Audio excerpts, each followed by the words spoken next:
Welcome everybody to the conversation again. My name is David Starts with Cooperative Strategies, having our weekly conversation partnership with National Council of School Facilities. Mary Filardo, partner in crime here, and all of you at this point sticking with the conversation for a long time and joining us for these sessions where we really are working together and not just getting information from guest speakers. So I really appreciate that dedication to this small but mighty group and to the conversation. So what we're going to do today is I sent you out a PDF of sort of a debrief roll-up of what we talked about last time. And we're building this thing 1 week at a time. And so I want to go through a proposed, and not only sort of the roll-up of what we discussed, but also a proposed rollout of when to hit certain topics. And I'm going to solicit your feedback on specific names now. We've created general lists, who the folks we need to speak to about which of the different topics. But I want to get brass tacks today and first get some ideas about the schedule that have drafted out to discuss these things. And then invite ideas about specific speakers. I have a couple in mind, but would want that crowdsourced again. And then, of course, any edits that we see here. Towards the end of the meeting, Paul Mills, who's been a frequent contributor here, he's created those really cool Tableau dashboards for us on capacity, then on using Dr. Meyer's formula. He's going to join us in probably about 15 minutes, and then at the end of the presentation, show a brief update to the tool. We've had continued conversations with Lauren Myers, Dr. Myers at UT and her team, and they're going to provide us some additional calculations to make that predicting model even more flexible. Mary, any sort of comments for the good of the order before we dive in? Not at all. I do notice that Kyle McDonald is here from Green Schoolyards, and I wondered, since it's a small group, whether or not it makes sense to do a quick go round of folks, just name and organization, and does that take too much of your time? Or we haven't done that in quite a while, Mary. So I gotta kind of get on one track train. Sometimes I can't get off. So that's a great idea. Let's do that. You don't have to take your camera off if that's not going to work for you right now, but feel free to. Just a brief who you are, where you're from, and then we'll get into the work. Kyle, why don't you go first? Great. Yeah. Thank you, Mary, for allowing me to join. Kyle McDonald. I'm a new addition to the Green Schoolyards America team. I'm a senior manager and helping to move forward an initiative that's helping to make sure that schools are considering their school grounds and the use of those school grounds, in particular in the light of COVID and what we know about how much safer it is to be outside. And I'll leave it at that. Thanks so much for allowing me to join. I was in California, I think, right, Kyle? Yeah, San Francisco. Yep. I'm there today. Paul Lesur. Paul Lejeure from Durham Public Schools in Durham, North Carolina.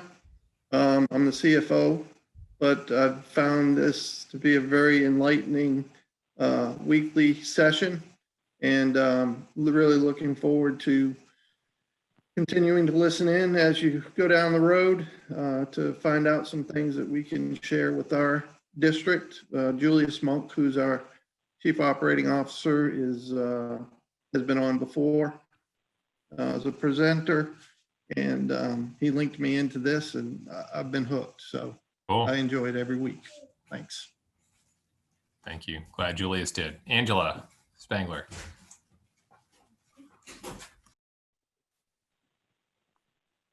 There we go. Hi, hopefully everyone can hear me.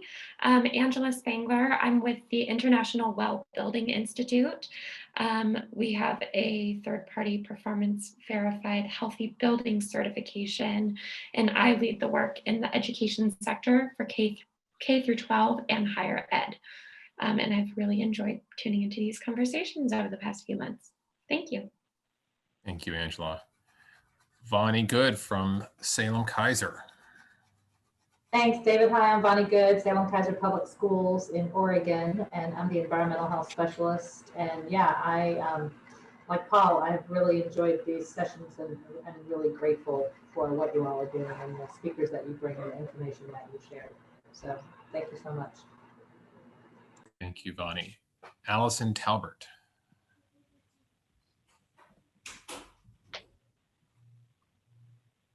If you can't find the mute button, that's fine. We'll introduce you later. Okay. Sarah Sterling. I am with the Ohio Department of Education. I am in the Office of Budget and School Funding. One of the school districts forwarded this to a colleague months ago, and I was like, this is fascinating. So I just keep on coming. Glad you're here in my home state where the sun is shining today. Thank goodness, sun's shining in Ohio. I'll take it. Ted Lombard. Ted Lombard, coordinator for safety and discipline for the Fayette County school system in Georgia. And so I've been interested in, I've monitored a couple of these webinars. I'm very interested to hear their opinions and what's going on around the country. Thank you, Ted. And then Len Kolner. Hi, yes, I'm only by phone. I work in New Jersey for the Office of School Facilities with Bernie Paella, and he alerted me about these calls and these meetings. Awesome. Thank you. Thank you. All right. Thank you, Len. Valerie Montoya. Yeah, hi, I'm Valerie Montoya. I work at the Ohio Facilities Construction Commission. And so I work on K12 funding and master planning. I'm a planning manager. And so, yeah, I just got forwarded around in our commission, and there's been a few of us on and off for the whole, probably most of the meetings. So Awesome. Thank you. Kevin Huber is a partner of mine out in Denver. Are you on, Kevin?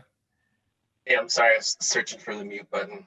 Kevin Huber, Cooperative Strategies. I manage the Colorado office out here.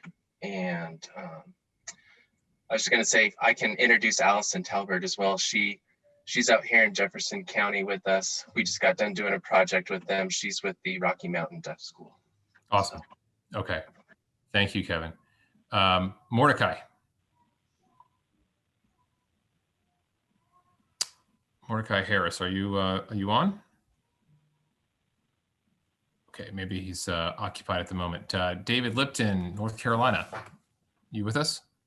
Yes, I'm David Lipton. I'm an industrial hygiene consultant with the North Carolina Division of Public Health. I work with schools on indoor air quality issues, and I do a lot of other work with indoor air quality issues and in all sorts of other types of buildings, commercial and private. And these discussions have been really, really enlightening to me. We had David on back in August, I think, talking about cleaning and disinfecting. If you hadn't seen that one, YouTube it or look it up on our website. A lot of good information. Michael Berquist. Hi, I'm with the Massachusetts School Building Authority, and it's been really interesting to hear about all these, and I just try and pass along as much information as I can to see if we can get that out to our districts. Thank you, Michael. Melanie. Your last name is cut off here. My last name is Clendon, and I work for the Texas Association of School Boards. So I help with our buy board and our energy producing cooperative. Awesome. Thanks for joining us. Guy.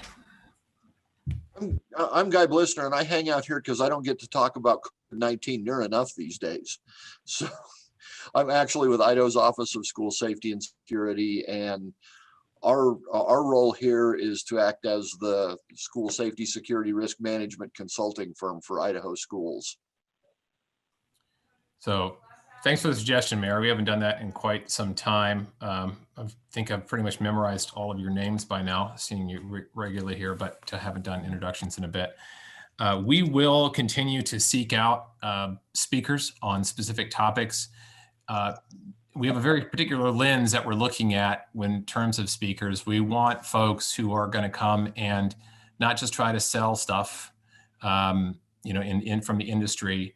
We're looking for a lot of practitioners out there and industry experts who can help with real brass tacks decision making.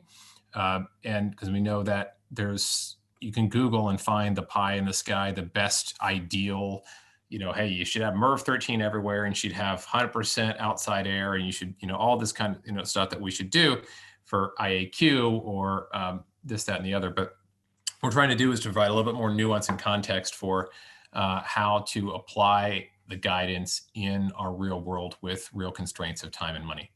And so we'll continue to look for those folks and have them supplement the conversation, but also spoke very at length with Mary this week and really working towards providing for school districts, being a part of the conversation to provide actionable, clear, comprehensive guidance for the following school year, because that has been woefully absent at the national level, and everybody's been trying to piecemeal it all together.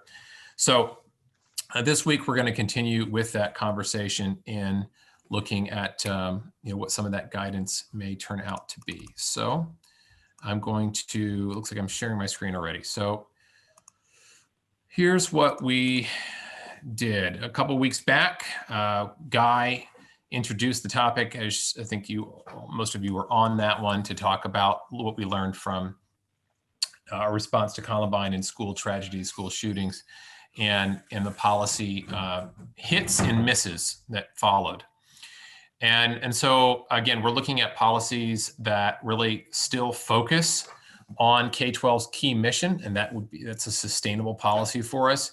We want to make sure that whatever the response is, it is effective and sustainable practice.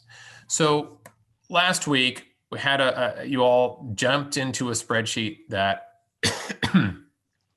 sort of outlined some ideas for what we should speak about and who we could speak to.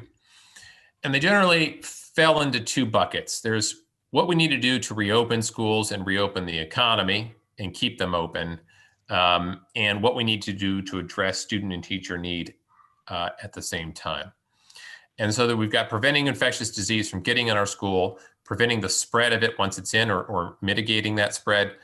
And that's the first sort of two steps that we have, followed by eliminating achievement and opportunity gaps, which I know sounds like an aggressive terminology, but it's such a problem that an aggressive terminology is warranted.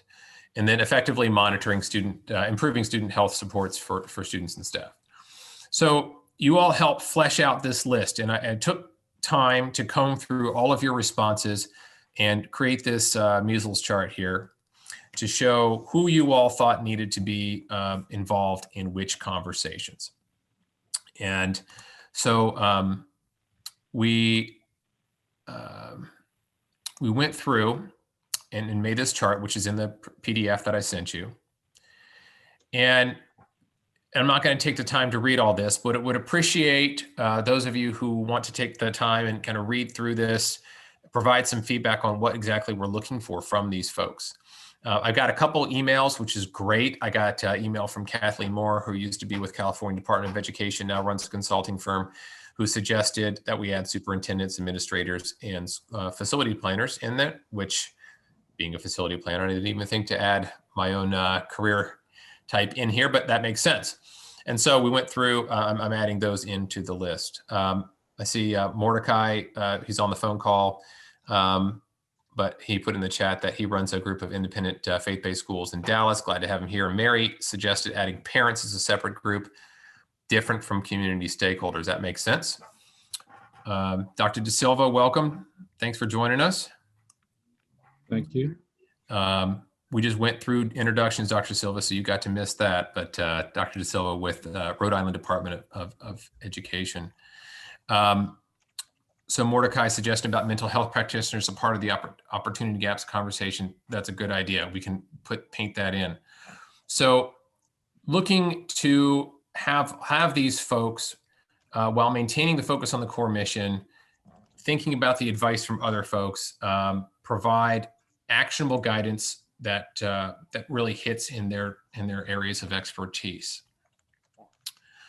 So from a timeline perspective, thinking that it makes sense with the holidays coming up next week, we'll be off next week, to schedule 1 or 2 meetings in December to continue this framing of the work. Look for a guest speaker in that time as well. And then in January, start deep into framing up the conversation on preventing the disease from coming in, infectious diseases writ large, not just COVID. Mitigating spread within facilities. And if you didn't hear, if you weren't a part of the EPA's webinar this afternoon at noon Eastern to 1:30 Eastern with Dr. Richard Corsi at University of Portland and others, it was fascinating experience, dense, full of links and information. I will get my hands on it and share it. It's that good.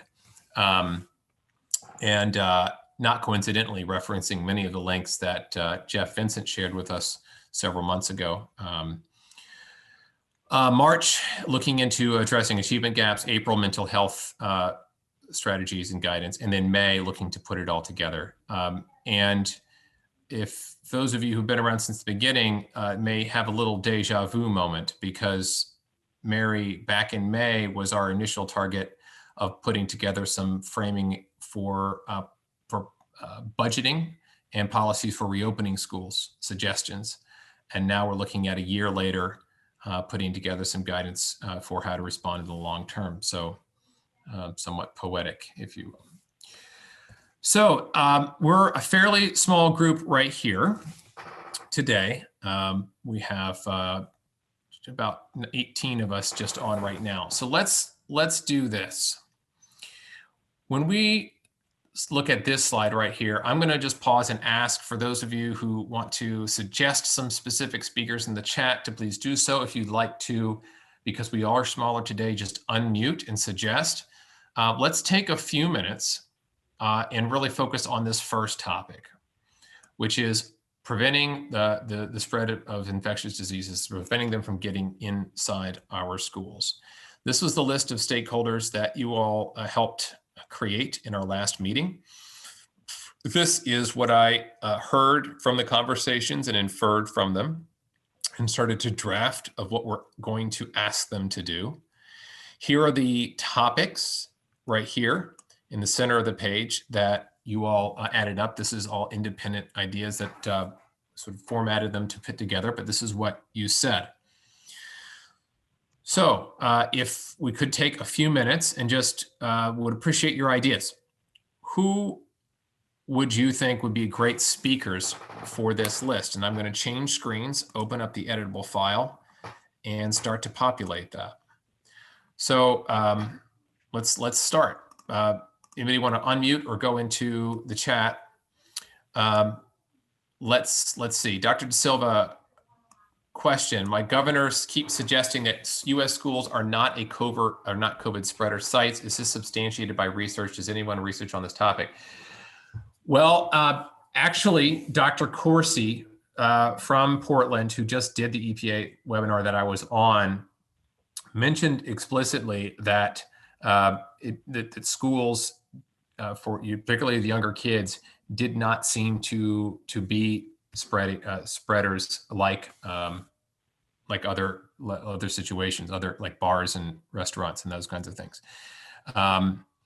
So I can absolutely look at that and get those specific references, Dr. Silva. So I'll make a note to myself to get that data.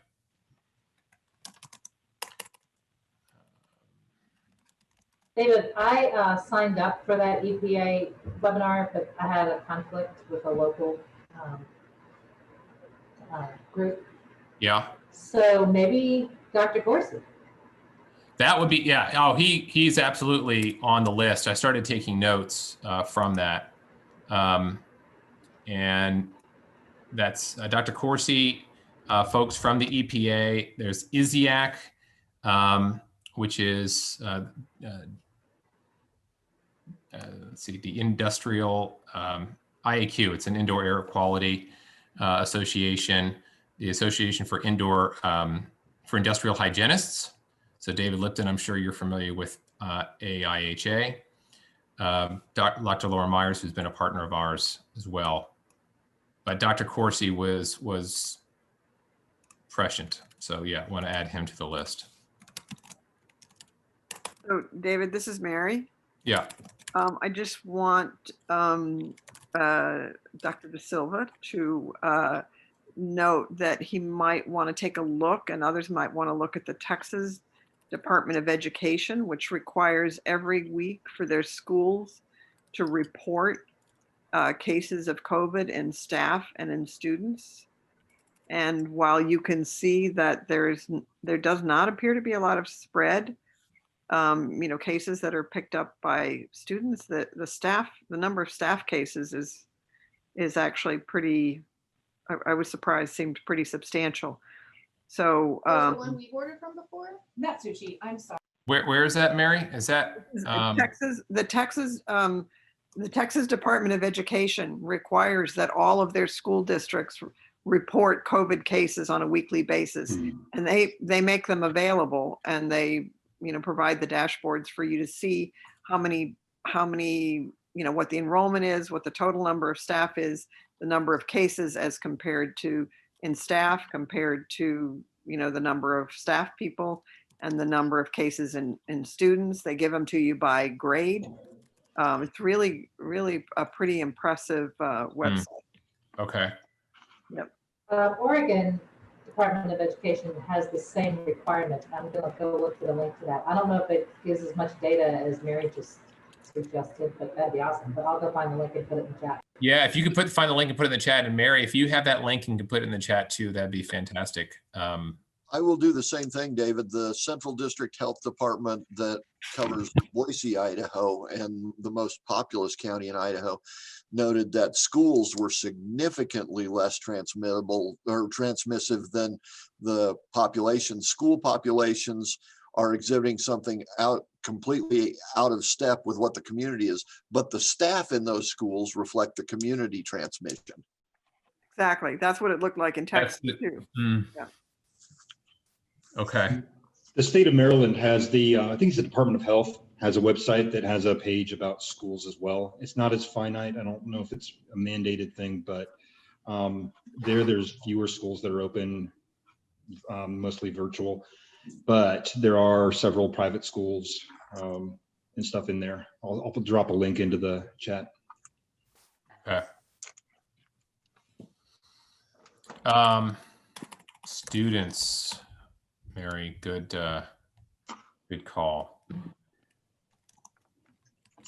Have to look at some. Ted, you mentioned having somebody from the Department of Health at a county or state level. Do you have a particular contact in mind that you think would be, somebody who would be amenable to being a part of this conversation? I know we work very closely with our county, but I could find somebody maybe from the state of Georgia who might be able to speak to that, so I can look into that. That'd be great. Yeah, because what I'd like to do, and part of the reason we're putting this out now, and is to start to get ahead of this and start to plan these folks' time for a couple weeks to months in advance so we can nail them down. Thank you for that. Okay. So yeah, Kyle, Sharon's been this conversation for a long time as well, and be happy to have her as part of it to talk about repurposing outdoor space. And let's see.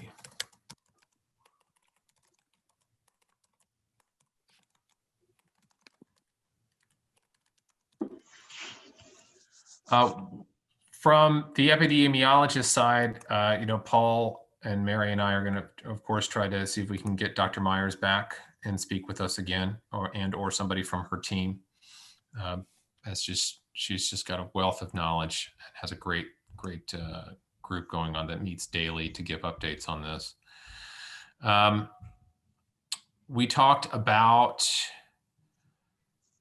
folks from hospitals. You all put that in as a stakeholder group that we needed to speak to. Does somebody in this crew have connections? If not, I will look into them at a local hospital. That's somebody that might want to be involved in this conversation.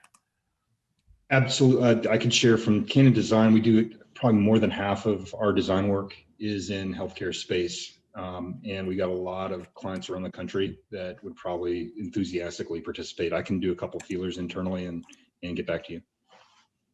Thanks, Paul.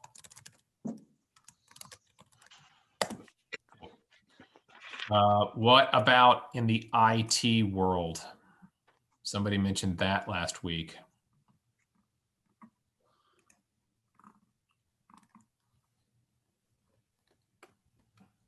I have IT, I have some ideas, contacts.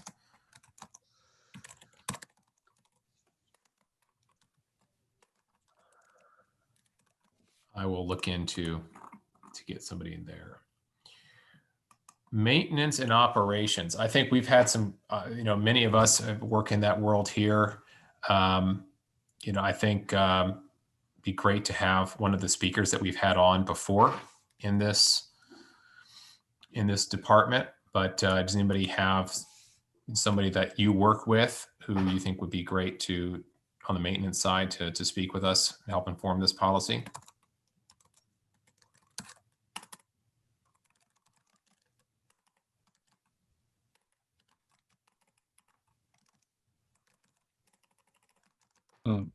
Carolyn Sano Goldwaith from Northeast Energy Efficiency Partnership was a facility director at one time, and she's very good speaker and very knowledgeable. Perfect. And what was her name, Dr. Silva? Carolyn Sano Goldwaith. Okay.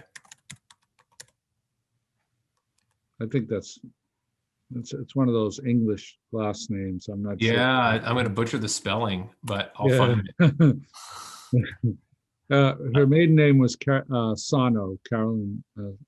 So it may be Sano Goldwaith. Okay. I can connect you. Oh, thank you. So, Jerry Roseman, who does occupational health inspections for the Philly Teachers Union, very knowledgeable about kind of on the ground conditions and their, remediation. Oh, Jerry would be great. Jerry would be really good. Yeah. And Jerry works with teachers unions as well, does he not? Yeah. Yeah. Because that would be another stakeholder group that we want to keep involved. Yeah. So yeah. I have someone on that who's agreed participate. Oh, perfect. Okay. Jeremy Spencer.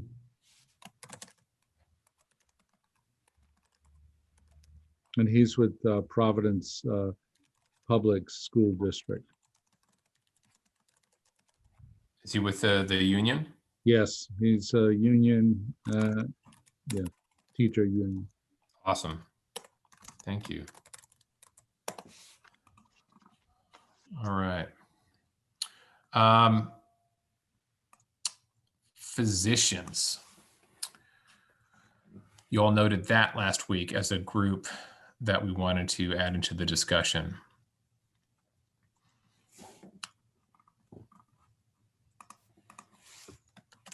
I do have pediatricians and general practitioners that I can reach out to. But are there other ideas? David, I just mentioned Dr. Nusheen Razani, but she's better fits under this category.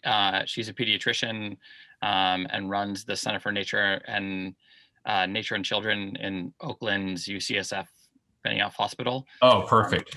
So she's an incredibly dynamic speaker as well. So, well, that's great. And you have contact with her, Kyle? Yes, I do. I can connect you. That would be fantastic. Thank you. Perfect. And PIOs.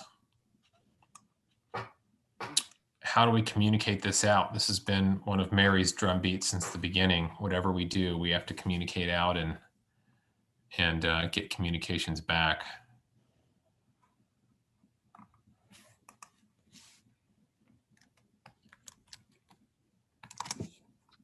I will reach out to some contacts, but as if somebody comes in mind.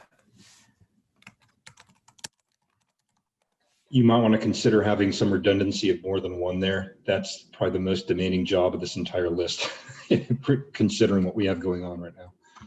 Yeah. Multiple. Mm-hmm. And then school nurses. That's a good one.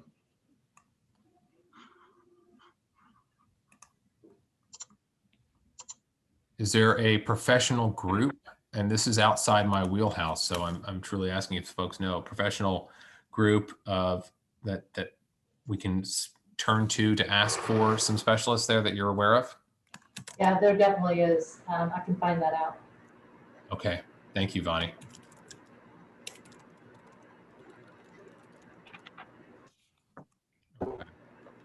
And we're only going to do this list here today because I'm not going to do this for every single list. I just want to do for the first one out of the chute and then kind of talk about the schedule in general. SROs, Guy. NASRO. That's all you. National Organization of Resource Officers, and I have a good connection. Okay, if you can feel that one, that'd be great. And then superintendents and administrators.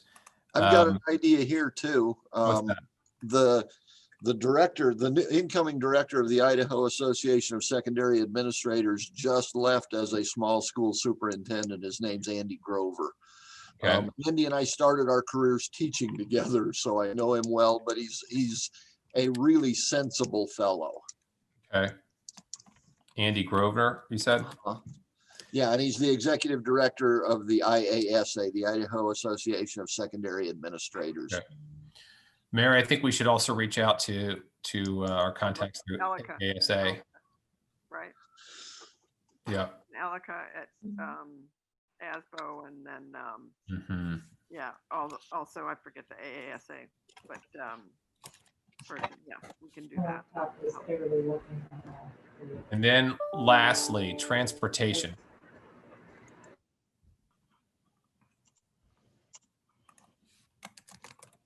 And there is also there is a state student transportation organization in nearly every state and a national student transportation organization as well.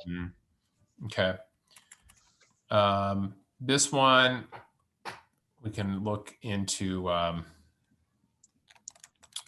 Mary, we could reach out to Bob Carlson at Council of Great City Schools. Council of Great City Schools, right? Okay, so we've got a beginning list here. I really appreciate all of you who have some connections here and want to make them for us. I will follow up with you on these connections and start to try to set these up for the month of January. We have links in the chat here. Mary, you have those. This is the list to the tracker from TEA. Yeah. Perfect. Okay. So Joe, there's that one. Paul, you put one in for Maryland. And then Guy, you said there was one for Idaho as well, correct? Oh, yeah, it's the Central District Health in Boise. I will get it and send it to you. Cool. Thank you. And I'm trying to find the one from Oregon Health Authority. Okay. Thanks, Bonnie. I think this information is important because it seems to be the underlining premise to continue schools, even when spread is out of control. Yes, nuancing, to whom is it spreading? And if it doesn't seem to be the kids, as best we can tell, but if it's hitting the adults, then that. Well, wasn't there a discussion early on about the puberty as a as a timeline for spread or degree of spread? There was, well, and others please chime in, but my recollection on that conversation was that there was speculation that it had to do with the prevalence of ACE2 receptors in the body, and that the more that children have demonstrably fewer, than adults, and that is what this little bugger clings to. And so that could be explaining why children, particularly under 10, seem to be less susceptible. Thank you. Yeah. Okay. I'll say that our health department here and analyzing the data, because they started to pull out data for school-age children separately from the general public, so they can trend it and try to get a handle on whether or not schools are spreaders. But their presumption right now is that the reason why it's lower at the younger ages is just a byproduct of socialization. That at those ages, kids are really only at home or only at school, and that schools have proven well to not be vectors for horizontal spread student to student because of all the protocols. And so there's the only point of exposure then becomes the parents. Whereas as you get older kids, they're socializing, ever more as you go up in age, and that socializing piece is where they're seeing the majority of spread through contact tracing, right? That it's happening in small gatherings, family gatherings, friend gatherings, things like that, where people let down their guards, which is why school spread also is happening faculty to faculty. In like the faculty lounge or eating lunch together. Yeah, I remember the brackets. We put the. Thank you, Mordecai. So that's interesting. So the suggestion that the spread is having to do, when maybe not so much age per se, but a function of the control of the environment. Or lack thereof. And they're finding that the school age spread is happening through sports and outside of school contact, and it's not actually happening through the classrooms at all from what they're seeing on local contact tracing in Dallas.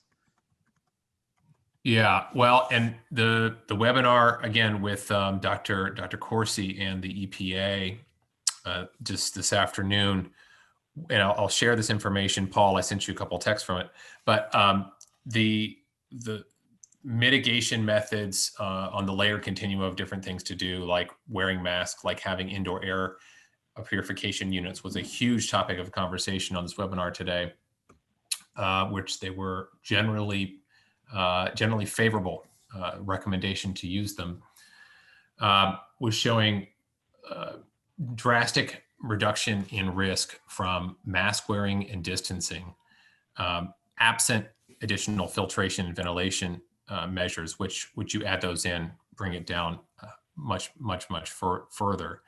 So that would sort of dovetail, generally speaking, with what you're sharing, Mordecai. So maybe the reason there is something that has to do with more operations and culture that we can scale up and maybe get those teachers to wear it in the lounge. The biggest risk factors they were discussing on that one, not to dovetail too long into that, was lunch and recess,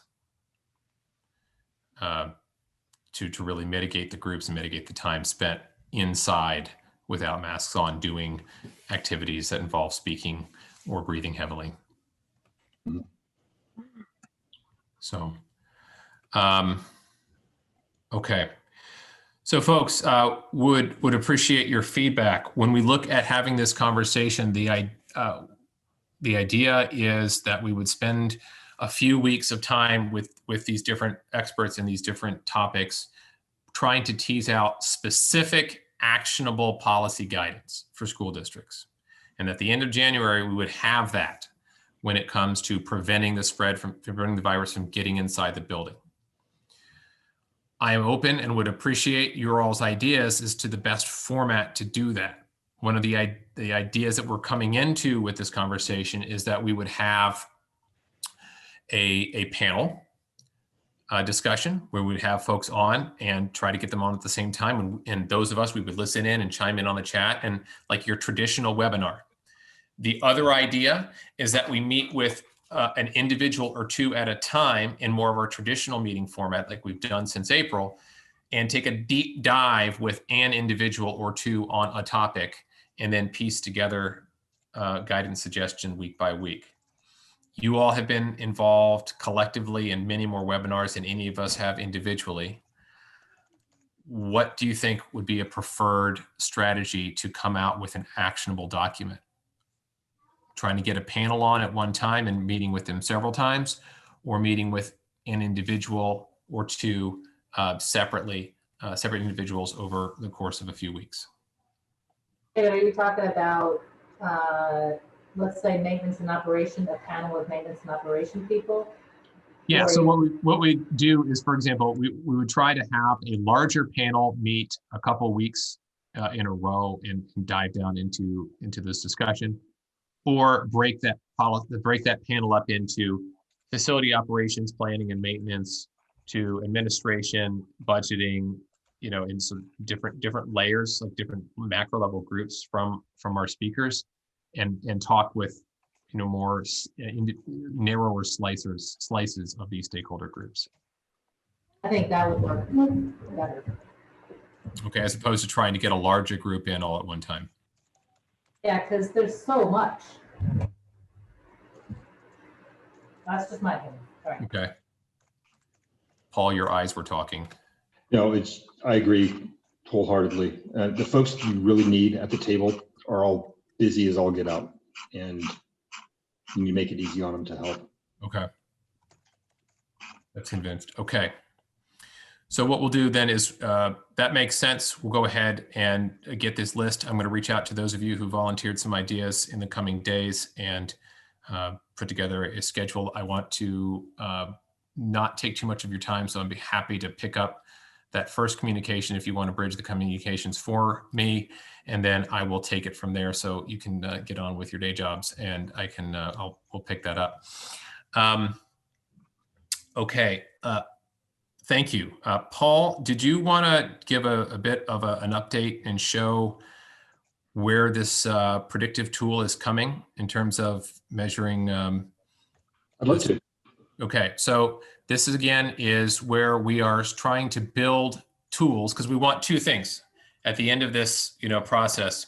We want guidance and we want tools, because I really think those are the two things that I've heard everybody say. Give me something I can use. Give me some kind of guidance that's specific and data driven. So that's what we're going to look at. Paul's been working hard on creating a dashboard, as you've seen, that uses that predictive modeling for how many kids were likely to show up with, or people, not just kids, people show up with a positive case. But now he's working on bridging that into, and based upon what, on different metrics and different measures, what's the likelihood of spread once they're in the building. So Paul, why don't you share that a little bit? And this is all free, open source. None of this is, you know, and unpaid passion project, right? Yeah. I'm going to stop my share and you got it, Paul. There we go. Okay, it's screen 2. All right. Hi, everybody. Thank you, David, also for the opportunity to have this chance to share a few things. Before, you've seen the capacity modeling we did, really did the math and geometry type metrics. It's parametric, where you can plug in how far you want to do spacing, how you want to treat different recapturable spaces in the school, and what the capacity ramifications are. We did that probably back early summer timeframe. More recent one you've seen was the one based on Dr. Lauren Inselmeyer's risk formula for translating community risk into what are the likelihood of folks showing up sick. And that one has been, seen quite a bit of traffic, and it's great to see the ongoing collaboration. What's forthcoming on that tool is the notion of picking apart. Remember how she had a hard-coded constant, the 69,000 part of her equation, that had baked into it a certain hard-coded level of risk, which was less than 50% chance of someone showing up sick within a week time frame. What she's committed to is also helping peel out from that constant some more variability, so that we can actually have parameters around what if it is you want to dial it down less than 50% chance, or expand it from 1 week to a month or a semester, those sorts of things, to really get empower you folks that have to make hard decisions out there to have that kind of configurability and parametrics in the model. So that's forthcoming. New one is really an HVAC transmission risk type model, but it overlays the type of ventilation and filtration you have, air exchanges, et cetera, as well as PPE use in terms of mask wearing. And it's parametric by nature, and it's built on the same Tableau kind of architecture I did for the capacity one. I dropped into chat a link we posted online just like the others. And again, it's out there free for use. I've developed it in concert with our engineering staff. We have Keith Hamelman sits on the ASHRAE task force for school reopening and has weekly meetings with national experts around. He was interviewed by NPR yesterday. So there's a lot of good dialogue going on there. So here's what this dashboard looks like. It's just we mounted on our website so we can put it out there for everyone to use, and it's refreshing itself. It's really just looking at each classroom as its own cellular organism. As you remember, maybe if you've used the capacity tool, it gets into the dimensions of the space, which really speaks to the volume of air exchanges that are going on, but you can dial in on a specific room size and it'll start to recalculate the risk, show you the dimensioning. Instead of hard coding in and just putting a parameter for how many occupants are in the room, it's borrowing from the spacing model metrics there. And you can adjust and play around with those to affect at the end of the day how many occupants are in the space based on personal space, social distancing between people, the sort of unusable space around the room, how many spaces are reserved for a teacher, and then any unoccupied seats. We called it on the other tool, the teaching wall space, etc. But at the end of the day, what that does is it calculates the number of people in the room. Beneath that, we have a section about your HVAC profile, the total airflow, how much of that is actual outside air for the configuration of your mechanical system. It does benchmark against ASHRAE standards. So, and they have a lookup table for the number of clean air refreshes per occupant, et cetera. And it's based on the type of space that you're in. So if you're interested in that particular thing, you can actually pull down, I think I have a default of more of a middle school, high school framework, the parameter they have. Then we get into the stuff that really affects risk, the amount of filtration that goes on. So if you have a default of no filtration, our little icons change here and some of the math shows up as well. No filter, no efficiency with it. And the risk tends to change. MERV 6 all the way up through, up to MERV 16. I think kind of the target looking for in terms of bang for buck is a MERV 13 type solution. Yeah. All of this is based on, and it's real technical in terms of the way the MERV filters are done, really based on the particle diameter. So there's kind of a sweet spot of most of efficiency where you want the particles to be really big so they get stuck, or really small so they stick together and kind of block. There's kind of a conservative range that we put in here by default in this 0.1 micron type space, which assumes that you're probably getting is the worst case scenario through. So we did that for the sake of efficiency or for being conservative on any sort of decision-making modeling. And that's the standard micron level for COVID. The average is like 0.12. Right. That's about right. And we picked 0.12 we knew was COVID. We went with just the bottom of most of those MERV curves. They're not in synchronicity, but we picked kind of one that we felt would be a responsible way to do it. But we have a couple different stops on there in a lookup table. So then we get into the actual transmission and sort of behaviors of what's going on. All of this, I should have shown this first, is based on the Wells-Riley formula that speaks to really the probability of infection based on all these different parameters. It gets to what David was talking about earlier. Are you huffing and puffing? Are you speaking loudly like people do in school settings? How physically active are you if you're sitting still, resting, or are you standing? Even standing changes the risk profile, or moderate to heavy type of physical activity. Yeah. All this speaks to the amount of quanta or germs that are generated and the susceptibility of actually ingesting them. And then the Wells-Riley gets into how the time exposure and the room ventilation clean air change rate works in. So that's kind of the framework and all the math behind all this stuff. The exposure hours, I put 7, kind of thinking, it's kind of a school day type time frame as a default, but you can just dial it down to, okay, every hour, what's the risk? Or if you want to say if one person was infected and they were susceptible or contagious for 4 days of time, 7 hours of, per day type thing, maybe a 28. Each case undetected, how much risk is there? You can start dialing in and playing around with the math there. So these two numbers here, the pulmonary ventilation rate from Wells Riley as well as the quanta generation rate, speak to movement and speaking type things. So we have several stops along the way, resting versus standing, etc. We'll dial it down. Breathing, speaking, loudly speaking, different ones.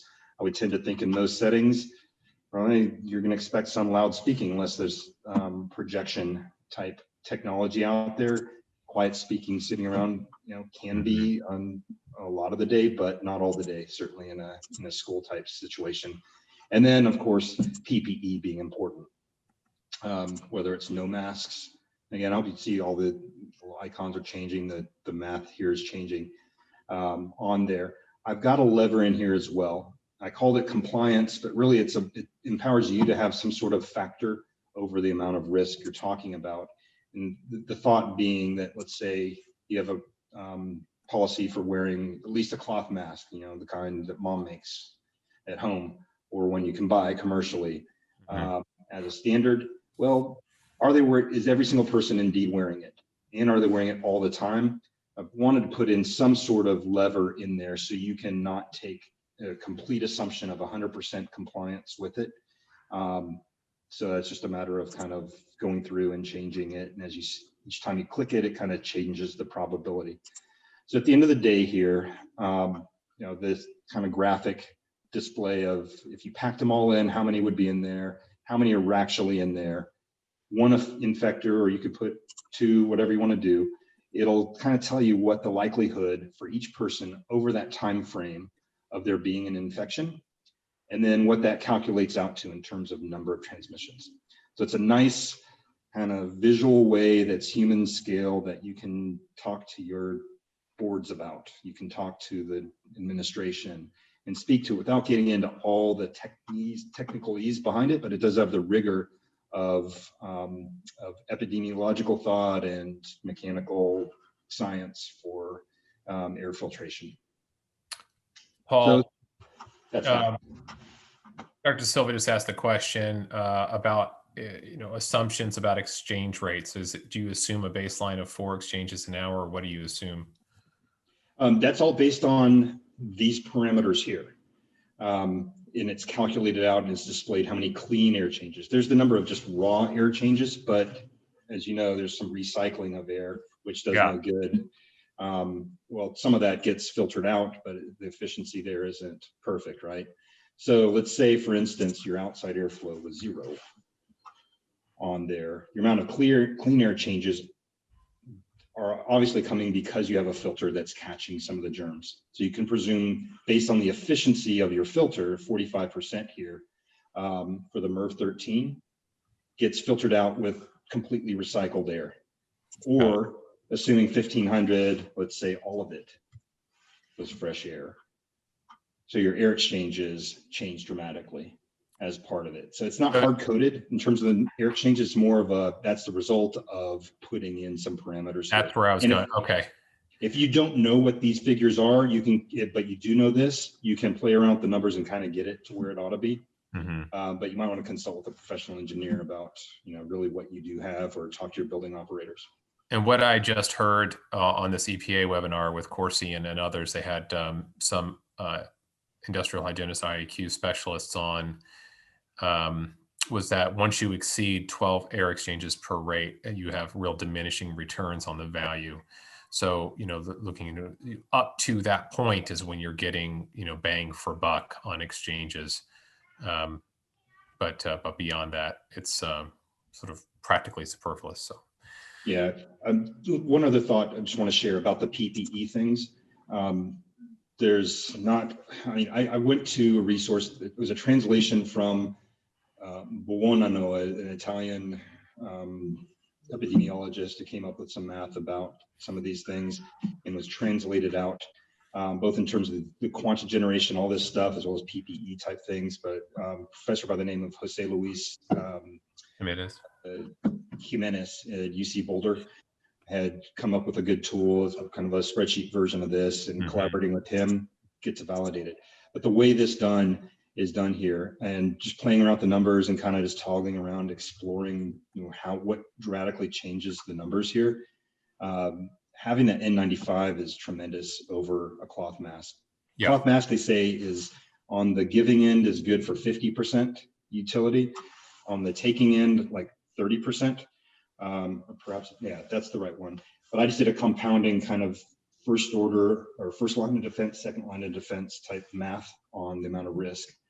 N95s worn properly are 90% effective, or I guess N95 refer to 95%, but I was reading 90%. So anyway, when you compound 90% on the infector and 90% on the remaining 10% that gets through that mask, you're at 99% efficacy.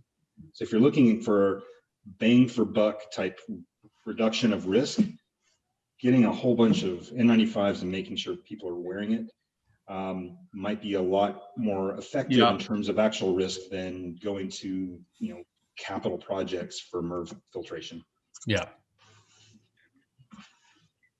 Yeah, that was one of the takeaways from today's EPA presentation as well, Paul, was just the efficacy of masks when worn appropriately. And then the other layered strategies on top of that, you can, really mitigate this risk, which is really evidencing what Mordecai was suggesting there, that, part of the reason perhaps why schools don't seem to be such spreading events is that schools have stepped up to the plate in terms of compliance and making, this enhanced hygiene a new normal. So Paul, thanks for sharing this. The link is in the chat to use. Keep watching it. This is, like I said, Paul's passion project. And I just can tell you that this is the product of many an all-nighter that Paul will pull when he gets inspired on a Friday night. So appreciate always working with you, Paul, and for sharing this with us. And we are continuing. Anybody has any questions about this, don't hesitate to reach out to David or me. And if you see anything that you think would be an enhancement to it, or you're reading something out there that could be layered into this, we are looking to integrate what we're doing with Dr. Myers in terms of people showing up, compiling it with this in terms of spread, and looking at modeling on actual physical inventories of spaces to look at actual school type modeling. It's a lot more complicated, but that's something that's kind of next on the list. Right. And Mordecai, to kind of close us up here, you put a very great comment there to wrap us up. And this is where he put, this is where sphere of influence, sphere of control impacts policy. Masks require everybody to wear them and wear them correctly, but filtration doesn't. And I can show you, from looking at, if you pull up the models of efficiency, filtration efficiency of MERV 13 filters under normal airflow conditions, they're capturing 90% of viruses at 0.12 microns. And so those things work, but you got to have a system that can support it. And so that's where, sort of the mode of the day that seems to be working best is a layered strategy of services with all these, or strategies of preventive measures with all these put together. But HVAC and IAQ will be a huge topic for policy recommendations. And what we aim to do is include in that staged kind of guidance for, if you can go to MERV 13, of course, do it. If you can't, what are the other things to do? Increasing outside ventilation. What are the costs of doing that? How do those costs add up relative to the risks to provide something that's people can pull off the shelf and use? So, okay, well, let's continue the conversation. We're going to be off next week for the Thanksgiving holiday. Be back on December the 3rd. And then we'll probably have one more meeting before the Christmas and New Year's break. And then we will get after it in January and have some great speakers on to help us flesh this stuff out. So have a wonderful Thanksgiving and safe to everybody, whether you're eating turkey by yourself or braving it with your in-laws. And we will talk to you here in a couple of weeks. Thank you, everybody.